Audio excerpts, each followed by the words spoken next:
For today's altered project, I'm going to show you how to turn this boring plastic cookie jar into something like this.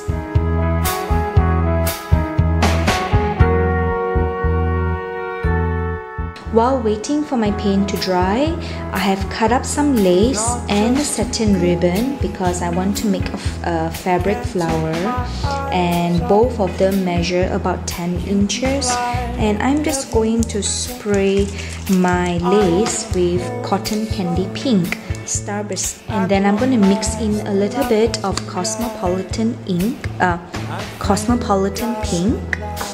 Next I'm going to dye my satin ribbon with Pretty in Pink.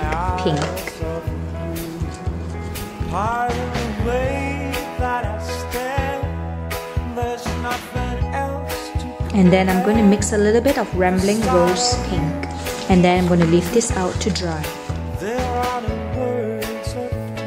And all I need to do to make my flower is just to layer the lace on top of the satin fabric and then just do a running stitch.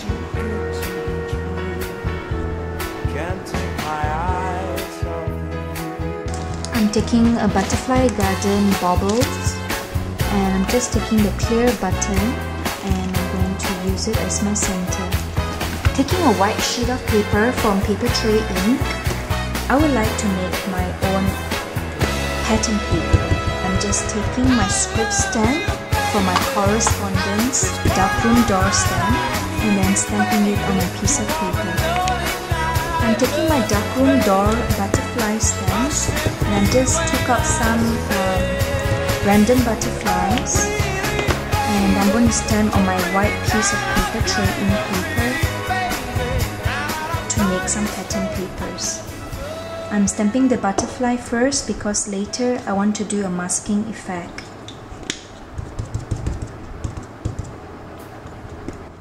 Next, I have stamped all the butterflies on a scratch piece of paper so I can make my mask for my butterflies. And now I'm just going to roughly, I'm cutting it slightly smaller than the butterfly itself.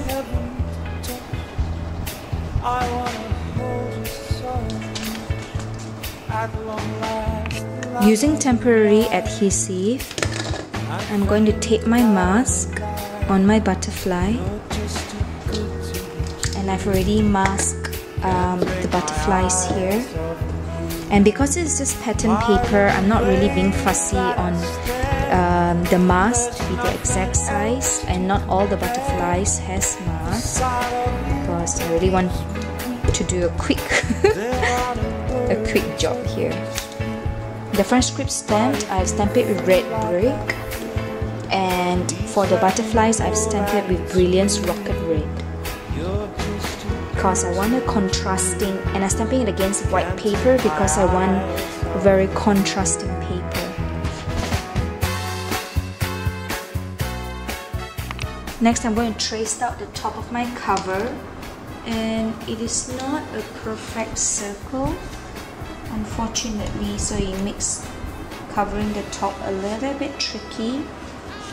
I've actually taken out the handle to ease the tracing. So I painted about 3 coats of paint on my cover.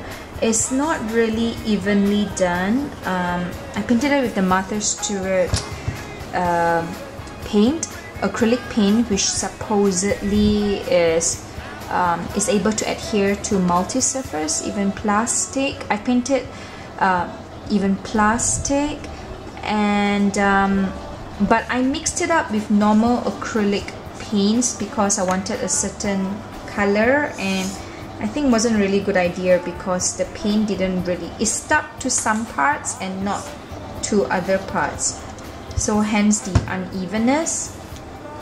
But it's okay because I'm going to cover the top, but I only painted it just in case if I can't fully cover the top, there'll be some base peeking through, that it wouldn't show that ugly red, but instead of it's this pink instead. The decorations I'm going to use to embellish my top, I'm taking some of my I Am Roses R4-1, one of my favorites, S10-15 small roses, R5-1 and ZP5-1. And also I think I'm going to use a Prima trim. This Prima trim comes like this. I've already cut up individually. It comes in a long stretch. And I've cut it up individually, and what I'm doing is I'm cutting one more petal individually as well. Now is the fun part, is embellishing the top, putting all my embellishments together.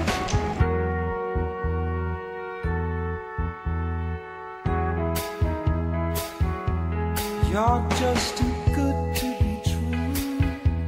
Can't take my eyes off of you. You be like heaven to touch.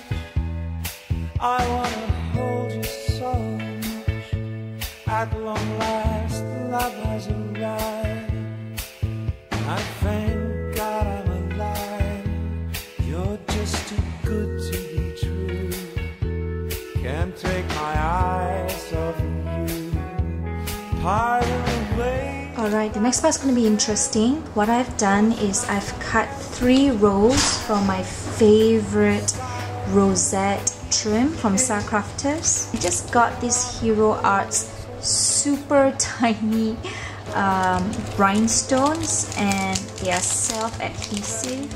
And over here I decided not to cut the netting, but I'm going to try to stick some random gemstones, super duper tiny. I have not worked with something so small before, and well, I guess you're going to watch me hopefully not struggle too much with it. It's self-adhesive, so that's fantastic. I hope it sticks though, because I don't know how on earth to put actually glue on such tiny stones. I'm really happy at the way that it came out, and you have this really cute little butterfly peeking at the bottom. Yeah, I just think it's just really pretty, from something, you know, just so boring to something that can put it on your table, and something practical as well. And the last finishing touch was I just added a green tiny satin ribbon. A lesson learned was, as you saw, there was actually a handle here, and I took out the handle. Early on you saw that I took out the handle here to paint it, and I decided to get rid of the handle instead. But I think I should have glued on the handle to here, so that it will make the circumference even throughout the whole side. Because as you can see, the netting falls pretty nicely here, but it becomes a bit taut or really tight here because it goes a little bit inner. So the circumference is wide and then it goes slightly in. So then the netting became a little bit too tight. So when you're doing this kind of things with a netting spilling off your cap, please do have an even circumference. But overall, I really like how sweet, surprisingly sweet this thing came out. Alright, and another altered project that I did, but I didn't do a tutorial, I mean it's pretty simple. Another altered project I did was I just turned this plain looking basket. I wrapped a burlap ribbon around it, put some flowers around it, and all these flowers is the puffy daisy. This is just some flowers I got from the flower shop. Put some ferns. This is the same ferns as my tag, and voila, you get a cute looking garden fruit basket. Because many of my friends' parents were admitted to the hospital, so I think there'll be a lot of hospital visits. And I mean, you can put a fruits, you can bring a basket putting the fruits in a plain basket, or you put it in a basket like this, and wouldn't that just cheer anyone up? Alrighty, so thanks for joining me on my altered projects, and I've got a few altered things that I've done, and I hope that you enjoy. Okay, see ya, bye.